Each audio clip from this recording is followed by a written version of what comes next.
তাবিন, হ্যাঁ বলো। শুনো, আমি অফিসে যাচ্ছি, আমার ফিরতে সন্ধ্যা হবে, তুমি থাকো। হ্যাঁ আচ্ছা ঠিক আছে, যাও।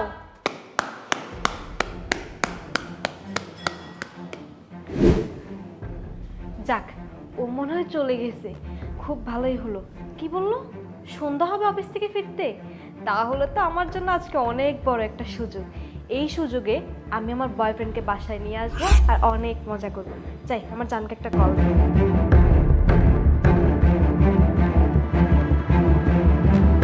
হ্যালো জান, শোনো, আজকে তোমার জন্য একটা খুশির খবর আছে।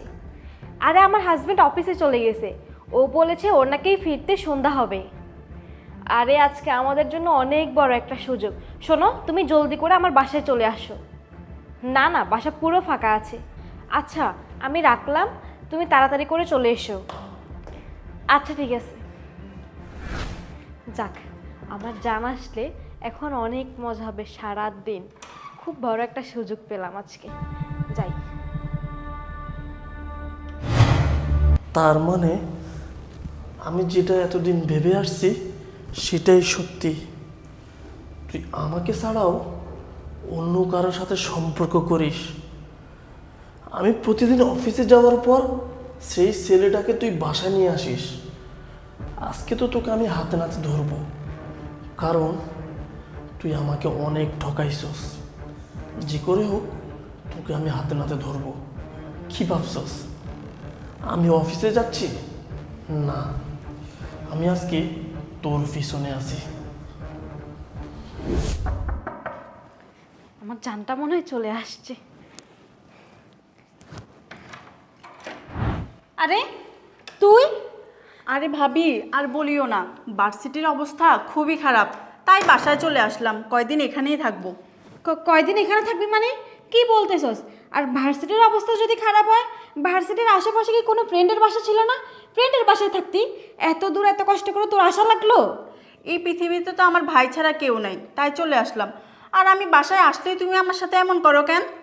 এমন করতেছি মানে? কেমন করতেছি আমি তোর সাথে?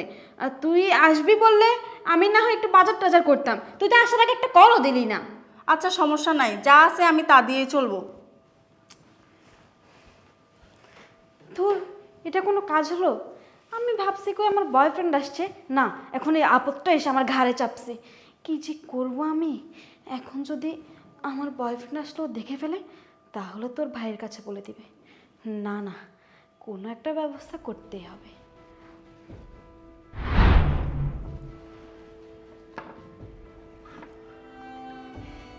যাক, দরজা লাগিয়ে দিয়েছি, সারাদিনও আর দরজা খুলবো না।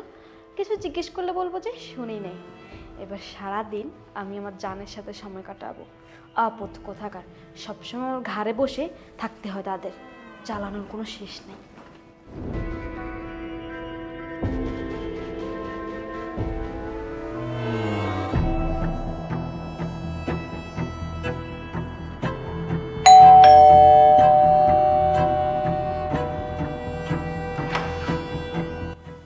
আরে তুমি আসছো, তাড়াতাড়ি ভেতরে ঢুকো, কেউ দেখে ফেলবে। বসো বসো। জানো কি সর্বনাশ হয়েছে? কি হয়েছে? আরে আমার ননদটা যে ভার্সিটির হোস্টেলে থাকে, ও হঠাৎ করে বাসায় চলে আসছে। ভার্সিটিতে নাকি কি সমস্যা চলতেছে, ও নাকি কিছুদিন বাসায় থাকবে। এটা কোনো কথা বলো তো? আমি তো খুব টেনশনে আছি, কিন্তু একটা কাজ করেছি, ওকে রুমের ভিতরে বাইরে দিয়ে দরজা লাগিয়ে দিয়েছি, যেন বের না হতে পারে। ধরো, তোমার বাসায় প্রতিদিন আসলে একটা না একটা ঝামেলা লেগেই থাকে। আজকে ও আসছে, দেখো তো, না পারবো কথা বলতে, না পারবো রোমান্স করতে, মনের ভিতরে একটা ভয় কাজ করবে। জান, তুমি রাগ করছো কেন? আর ও তো সারা জীবন আমাদের বাসায় থাকবে না। তাছাড়া আমি তো তোমাকে বললামই, ও সারাদিন যতই চেষ্টা করুক রুম থেকে বের হতে পারবে না। আমি বাইরে দিয়ে দরজা লক করে দিয়েছি। তুমি একদম টেনশন করো না, আর তুমি শুধু শুধু রাগ করো।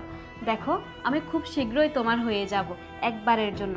আমার হাজবেন্ডকে যেভাবেই হোক এই দুনিয়া থেকে সরিয়ে সব সম্পত্তির মালিক তুমি আর আমি হব। তারপর আমরা দুজন বিয়ে করে সুখে শান্তিতে সংসার করব। তখন আমাদের বাধা দেওয়ার আর কেউ থাকবে না। তুমি রাগ করো না তো, চলো জান, আমরা এবার বেডরুমে গিয়ে একটু সময় কাটাই। বাহ বাহ, ভালোই তো তুমি নাটক করতে জানো। আরে তুমি তোমার তো সন্ধ্যায় আসার কথা ছিল। বিয়াদব, আমার সন্ধ্যা আসার কথা ছিল সেটা আমি মিথ্যে বলেছিলাম। আমি দীর্ঘদিন ধরে তোকে আমি সন্দেহ করতেছি, কিন্তু কোনো প্রমাণ না থাকায় তোকে আমি হাতে নাতে ধরতে পারি নাই। আজকে সকালবেলা আমি তোকে বলেছিলাম যে আমি অফিসে যাচ্ছি, কিন্তু না, আমি অফিসে যাইনি। অফিসে যাওয়ার নাটক করেছি যাতে করে আমি জানতে পারি তুই বাসায় কাকে নিয়ে আসিস, কার সাথে তুই রঙ্গলীলা করিস। বল বল, এই ছেলেটা কে? শোনো, তুমি আমাকে ভুল বুঝতেছো। আসলে ওরকম কিছু না, ও তো আমার এক পরিচিত, একটা দরকারে ওকে কল করেছিলাম। বিশ্বাস করো, ওর সাথে আমার কোনো আর একটি কথা বলবি না, আর যদি একটি কথা বলিস না তোকে তো আমি একটা মেরেছি, আরো মারবো তোকে। তোকে মারতে মারতে এই বাসা থেকে বের করে দিব। তুই কি করে পারলি? তোর চিন্তা ভাবনা দেখে তো আমি অবাক হচ্ছি। তুই আমাকে মেরে আমার এই সম্পত্তি হাত করে, সেই সুযোগ আর আমি তোকে দিব না, কারণ তুই ধরা পড়ে গেছিস, তুই আমাকে ঠকাচ্ছিস। এই তোকে আমি কি না দিয়েছি বল, কি না দিয়েছি? সারাদিন অফিস করে বাসায় ফিরে আবার তোকে নিয়ে ঘুরতে যাই, তোকে নিয়ে ঘুরতে বের হই। তোর পছন্দের এমন কোনো জিনিস নেই যেটা আমি তোকে কিনে দেই নাই, তারপরও তুই এমনটা করতে পারলি, তারপরও তুই এমনটা করতে পারলি। এই তোকে আর সুযোগ দেওয়া যাবে না, কারণ তুই যে কাজটা করছস না, তুই আমার খেয়ে আমার দিয়ে আমারই বাসায় থেকে তুই পরপুরুষ নিয়ে আসিস। হ্যাঁ, তোকে আমি আর মাফ করতে পারবো না। তুই আমার বাসা থেকে চলে যা, তোর এই নাগরকে নিয়ে তুই সংসার কর, কিন্তু আমার বাসায় না। তুই তোর জায়গায় যা, বের হয়ে যা। শোনো, তুমি আমাকে মাফ করে দাও প্লিজ। আসলে আমি না বুঝে এমনটা করে ফেলেছি।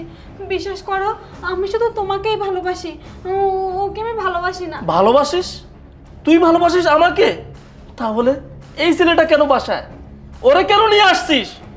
তোর পরিচিত, আর এটা বললেই আমি সবকিছু মাফ করে দিব? শোন, তুই যা বলছস না, আমি দরজার আড়াল থেকে সবকিছু শুনেছি, সবকিছু জেনেই কিন্তু আমি তোর সাথে কথা বলতেছি। আমি না জেনে কোনো কথা বলতেছি না। তোর আর একটি কথা শোনার আমি প্রয়োজন মনে করব না। তুই এক্ষুনি চলে যা, যা তোর নাগরকে নিয়ে। কি হলো, বেরিয়ে যা। তুই দাঁড়িয়ে আছিস কে? কাপুরুষ, বের হ, বের হো আমার বাসা থেকে।